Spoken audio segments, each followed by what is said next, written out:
I always prided myself on being an avid hiker. From the Rockies to the Alps, I'd tackled some of the world's most challenging trails, but nothing had prepared me for the rainforests of Belize. I'd heard tales of its beauty, of its lush, vibrant vegetation, and of the serenading calls of exotic creatures. Yet no one ever mentioned the shadows. The first day of our expedition, my local guide, Diego, and I set out under a bright morning sun. The forest was alive with hues of green I had never seen. The air was thick, musky, and filled with the constant cacophony of animal calls. By the second day, we ventured deeper into the jungle, where sunlight barely penetrated the thick canopy. It was here that I first felt it, an eerie sensation that we were not alone. More than once I spun around, convinced someone was watching, but Diego, unperturbed, said it was just the jungle playing tricks on my mind. The third day, a sudden downpour engulfed us. Rain pelted the leaves, turning trails into muddy slides. We decided to set up camp early, hoping the rain would let up by morning. But it was that night, huddled in our tents, that the true horror began.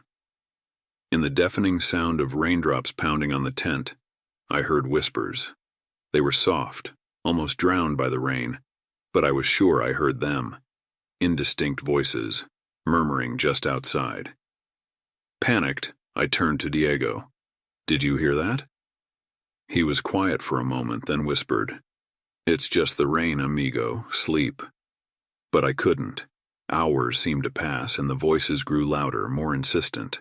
Shadows danced on the walls of the tent, shaped like elongated figures with distorted faces. By dawn, the rain had let up, but the forest was transformed. What had seemed lush and inviting now felt menacing. The trees were dark silhouettes against a gray sky, and an oppressive silence hung in the air. Every instinct told me to turn back.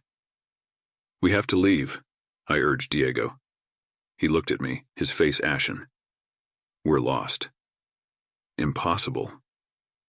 We had a map, a compass, even a satellite phone, but all seemed to malfunction. The forest, it seemed, wanted to keep us. Days turned into nights, and every evening, as the skies darkened and the air grew cold, the whispers returned. Every night, the shadows grew bolder. They surrounded our tent, their murmurs turning into wails, echoing the regrets and longings of long-forgotten souls. Desperation grew. We rationed our food, knowing it would not last. The water, tainted by an unknown source, tasted bitter and metallic. Every sip brought visions, shadowy figures lurking behind trees, eyes glowing, beckoning. One evening, as the whispers began, Diego suddenly stood up. "I need to go, they're calling me." I tried to hold him back, but he fought me off, rushing into the forest. Hours later he returned, his face twisted in terror, mumbling about the shadows and how they showed him things, memories of his past, choices he wished he could change. Every day we tried a new direction, hoping to find our way out. But the forest had a mind of its own. Trails looped back on themselves, landmarks vanished, and the satellite phone remained stubbornly silent. One evening, as despair threatened to consume me, Diego took my hand. "We have to face them, the shadows. They're our fears, our regrets. They feed on them." That night, as the voices began, I stepped out of the tent. The shadows circled us, their whispers growing louder, filling my ears, my mind. I saw my past, every wrong choice, every hurtful word, every opportunity missed. The weight was unbearable. But then, Diego began to sing. A soft melodic tune in his native tongue. It was a song of acceptance, of letting go. Slowly I joined in, the notes rising above the whispers, drowning them out. The shadows wavered, their forms dissipating like smoke. With each note, each acceptance of our past, they weakened, until with a final harmonious chord they vanished. We awoke to a transformed forest. The sun was bright, the air fresh. The oppressive weight had lifted. Somehow the trails were familiar again. Within hours we found our way out. The rainforest of Belize is beautiful, mesmerizing. But it's also alive, holding within its depths the collective memories of all who tread its paths. It reminds you that while nature is beautiful, it is also raw, primal, and unyielding. Years have passed, but the memories remain. I still hike, still seek out the wilderness. But now I tread with respect, knowing that in the heart of nature shadows await, eager to remind us of what we try to forget. The year was 2000, and I was just beginning my 7th grade school year. The previous summer, I grew to be 6'5", and that landed me a spot on the basketball team. The coach insisted that I try it out to see how I liked it. I have to say, it was a lot of fun, especially because of the height advantage I had over the other kids my age. The only problem with me being on the team was I didn't have a ride home after those late practices. During that time, I lived in a single-parent home with my mom and older sister. She's 4 years older than me. She went to a school in a different district because she wanted to be around her friends in our old neighborhood. I forgot to mention that we just moved into this neighborhood due to my parents' divorce.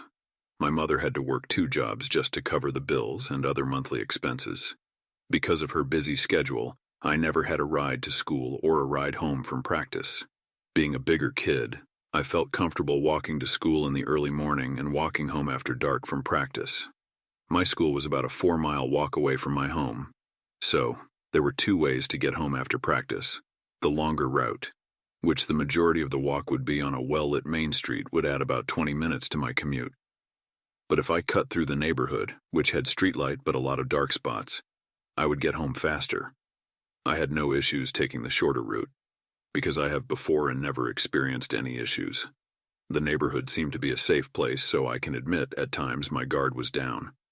Also, some of my teammates stayed along the way, so for about half of my walk home, it was a small group of us.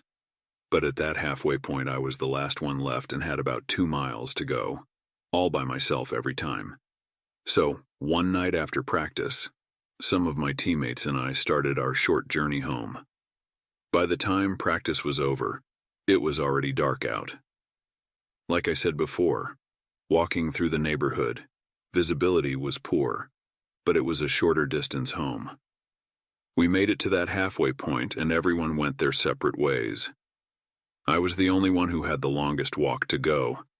Once alone, I started to focus more on my surroundings, listening and watching for anything abnormal. There was street light at every corner, which wasn't much light because the street overall was still very dark. Between each light pole was a very long stretch of darkness, which made me pay more attention than usual. I kept a fast and steady pace down the sidewalk, and all of a sudden the hairs on my neck stood up. I got goosebumps all over and I slowed down my walk just a bit. Scanning the horizon, I noticed a flickering streetlight. For some reason I focused more on it than anything else. Still walking slower than normal, I saw just after that flickering light 4 silhouettes standing in the darkness.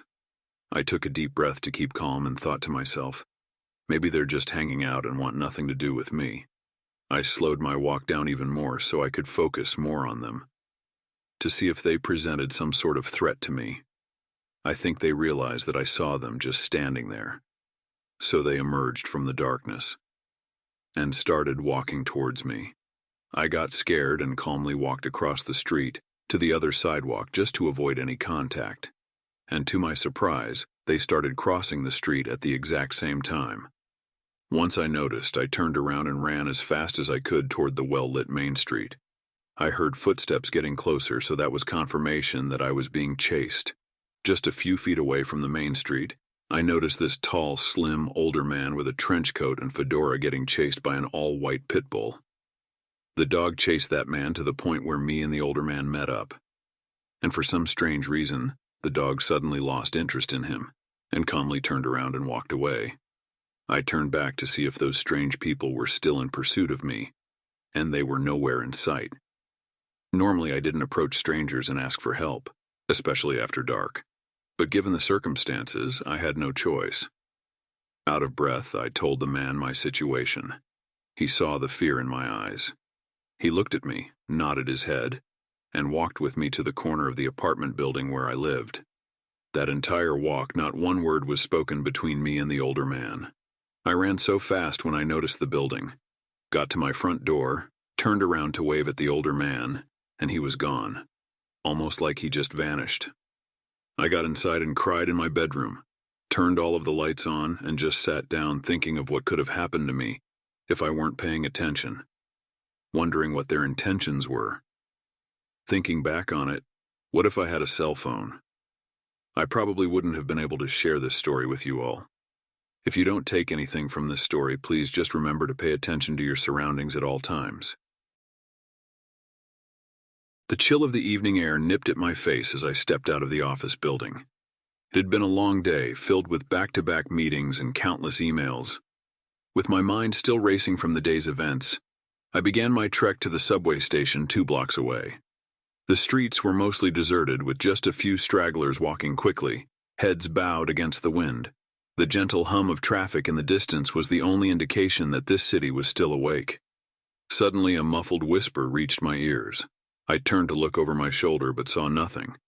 I quickened my pace, attributing the sound to my imagination, the result of an overworked mind. As I approached the subway entrance, I heard it again, a soft, menacing chuckle. My heart raced and I felt a presence behind me. This time, when I turned, I caught a glimpse of a shadowy figure. He was tall, dressed in dark clothes, and seemed to move in and out of the dim light. Panicking, I ducked into a nearby alleyway, hoping to elude my pursuer. But as I rounded the corner, I was met by another figure, this one stockier, blocking my way. "We've got you now," he grunted, a malicious grin playing on his lips. My mind raced. I thought of all the true crime stories I had read and the safety tips I had learned. Trying to stay calm, I pulled out my phone and held down the side button, silently triggering an emergency SOS to the police and my closest contacts. "You won't be needing that," the taller figure said as he came into the alley, cornering me. My heart pounded loudly in my ears, but I wasn't going to give up. In the split-second decision, I bent down, grabbed a handful of gravel from the ground, and threw it at the stockier man's face. He cried out in pain, giving me a brief window to push past him. I ran for my life, my feet pounding against the pavement. The cold wind cut into my face, but all I could think about was putting as much distance between me and my pursuers as possible. Suddenly, a car pulled up alongside me. The window rolled down, and a familiar face peered out. It was Alex, a colleague from work. "Get in," he yelled. I didn't need to be told twice. I dove into the passenger seat, and Alex hit the gas, speeding away from the scene. "Are you okay?" he asked, his voice filled with concern. I think so," I panted. I have no idea who they were or what they wanted. Alex gripped the steering wheel tightly. "I saw those guys hanging around the office as I was leaving. Got a bad feeling. When I saw them follow you, I couldn't just drive off." Gratitude washed over me. "Thank you, Alex. I don't know what would have happened if you hadn't shown up." We drove in silence for a few minutes, both processing the night's events. Finally, Alex broke the silence. "We should report this to the police." I nodded. "Already did, sort of. I triggered my emergency SOS when they cornered me. They'll be expecting a call." And sure enough, moments later, my phone rang. It was a local officer asking for details about the attempted kidnapping. I relayed everything from the whispers to the chase, and they assured me they'd be on the lookout for the men. The next day, the office was abuzz with the news of my harrowing experience. Colleagues approached me with concern, offering words of comfort and support. The company even decided to implement a buddy system for those working late, ensuring no one walked to the subway alone. As days turned into weeks, the memory of that night began to fade. I still jumped at shadows from time to time, but with the support of my colleagues, especially Alex, I felt safe again. Life has a funny way of reminding you of its unpredictability. That night, in the face of unimaginable danger, I learned the true value of instinct, resilience, and the bonds we share with those around us. The world might be filled with darkness, but there's always a light, sometimes in the most unexpected places.